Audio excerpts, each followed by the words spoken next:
Hey guys, Kyle from YWT here, back with another Flyers post-game recap. We're talking about Wednesday night, February 3rd, and the Philadelphia Flyers have lost to the Boston Bruins 4-3 in overtime. I'm not going to lie, this is a disappointing one.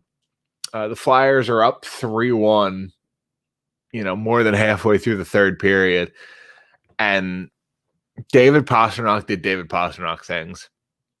And that's really the storyline here. He had a hat trick for the Bruins, including a goal 12 seconds into the game. We'll talk about that in just a second. But he ended up with a hat trick and an assist on the overtime winner, which was scored by Patrice Bergeron. The Bruins score 4 goals. They win 4-3. Pastrnak scored 3 and was the primary play driver and assist on the fourth, rather. At a certain point, your elite players in the NHL are just going to take over, and that's part of what he did tonight. Overall, out of the Flyers, I think we saw one of the better efforts we've seen out of the season. Obviously, you come out and you're a little flat. You give up that goal 12 seconds in. It's not a great look when David Pastrnak walks right past your defense and puts one right by Carter Hart 12 seconds into the game. But some of that you chalk up to, okay, it happens. You got caught early. And then the Flyers looked really, really poor for the next 10 minutes or so. And we saw what we've kind of seen out of this team all season, where bad turnovers in the defensive zone and just an inability to break out the puck. And against a team like the Boston Bruins, you're lucky it didn't cost you 3 or 4 times in that first period, because Carter Hart made some fantastic saves. It wouldn't surprise me if he ends up being one of your stars tonight. From the Flyers' perspective, he was probably one of your better players. He kept you in the game. Carter Hart kept you in the game in the first period. Eventually, after about 10, 15-ish minutes of really poor play out of the Flyers, where you just can't break the puck out, you keep turning the puck over. Eventually, the tide starts to shift, and toward the end of the first period, the Flyers start to generate some chances and get a little bit of offensive zone time. But they didn't manage to convert in the first period, and you go into the second period, you're down a goal. And the Flyers did a great job of continuing to keep the pressure on. And I think the second period tonight was one of the Flyers' best periods throughout the season. I've been talking on the show about the number of periods the Flyers have played that were really good, solid periods. And that number's been pretty low so far this season. But you can add tonight's second period to that list. Tonight's second period was a good period, and I think Alain Vigneault will be happy with the performance you got, at least in the second period tonight.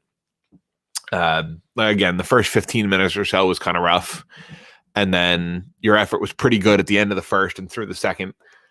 Third period, it started out really strong. You're pushing play. Jacob Voracek scores a minute into the second period. I actually ended up missing that. I was still kind of coming back from my intermission break. I missed that goal, but I come back and boom, Jake scored as I'm kind of walking into the room. And then 6 or 7 minutes later, Joel Farabee on an absolute piss rocket one-timer from Scott Lawton puts it in the absolute perfect spot. Flyers are up 3-1. And honestly, the Flyers were dominating the play at that point. The Bruins were not functionally skating with them. The Flyers were the better team for a large portion of this game. Pretty much the entire second period, the first half of the third, some of the back half of the first. But again, against teams like the Boston Bruins, if you don't play a full 60, you don't win the game. And you got over the blip off the jump. You came back and you erased that deficit, and you ended up going up 3-1 in this game. But then you took your foot off the pedal, and you get a couple of stupid penalties down the stretch. And Nicholas Aubé-Kubel closing his hand on the puck. Stupid penalty. You just can't take it. Pastrnak scores on the power play. A couple minutes later, Kevin Hayes gets dinged for hooking Brad Marchand. You can't take that penalty. Boston scores on the power play. Tie game. Scott Lawton, end of regulation. Interference against Sean Corrali.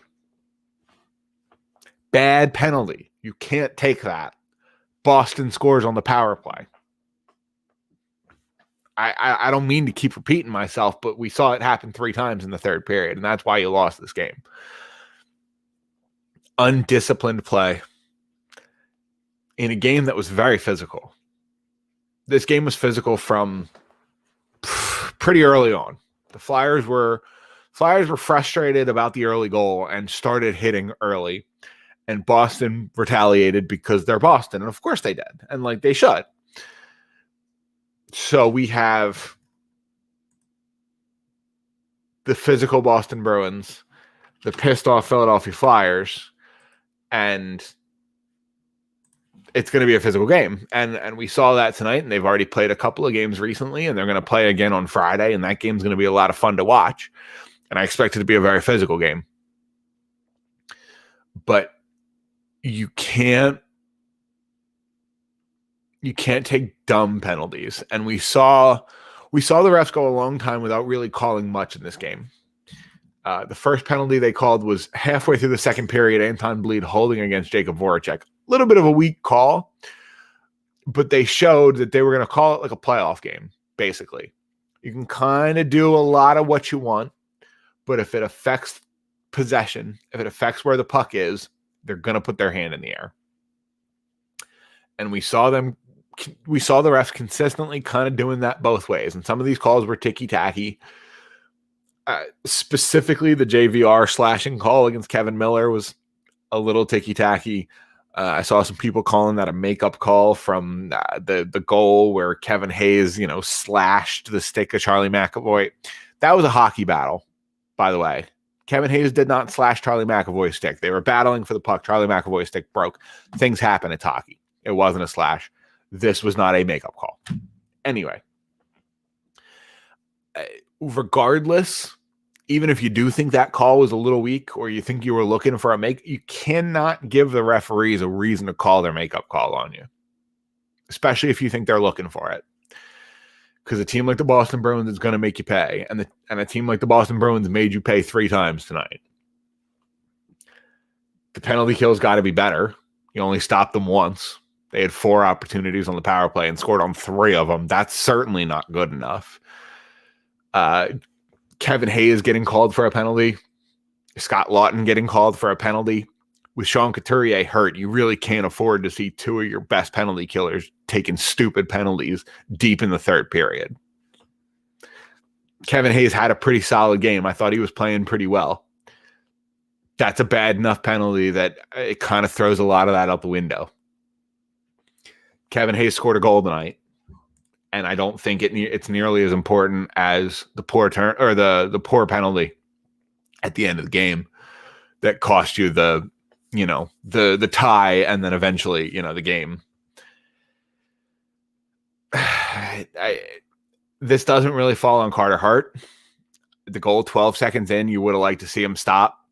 David Pastrnak made a nice little move, a little bit of a defensive breakdown in front of him, but you'd like to see Carter Hart track that puck a little better and make that stop.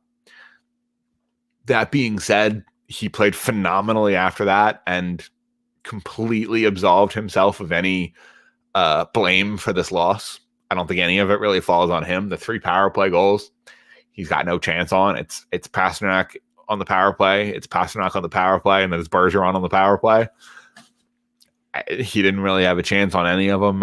Tonight is not on Carter Hart, and like I kind of mentioned earlier, I would expect to be him to be one of your 3 stars. I know the Boston Bruins had a ton of shots on NHL.com right now. It looks like they end up with 35, which puts Carter Hart at 31 saves, and I think it might be more than that. It looked like more on the broadcast, but we'll see kind of where the numbers fall. Either way, like I said, I don't think this loss falls on Carter Hart. This loss falls on you taking your foot off the gas down the stretch, and it falls on some of your best penalty killers taking really poor penalties. And that's really, it's a shame because you played a good game. You should have beaten the Boston Bruins tonight. You should have gotten 2 points. But again, you found a way to give a team in your division 2 points. Thankfully, once again, you managed to take 1. Flyers should win on Friday. They were the better team tonight. If they come out and play a full 60, they'll win on Friday. In the meantime, make sure to check out this week's podcast. It's over at YWT Podcast. And You know where the rest of the plugs are by now. They've been scrolling at the bottom of the screen. I'll see you Friday.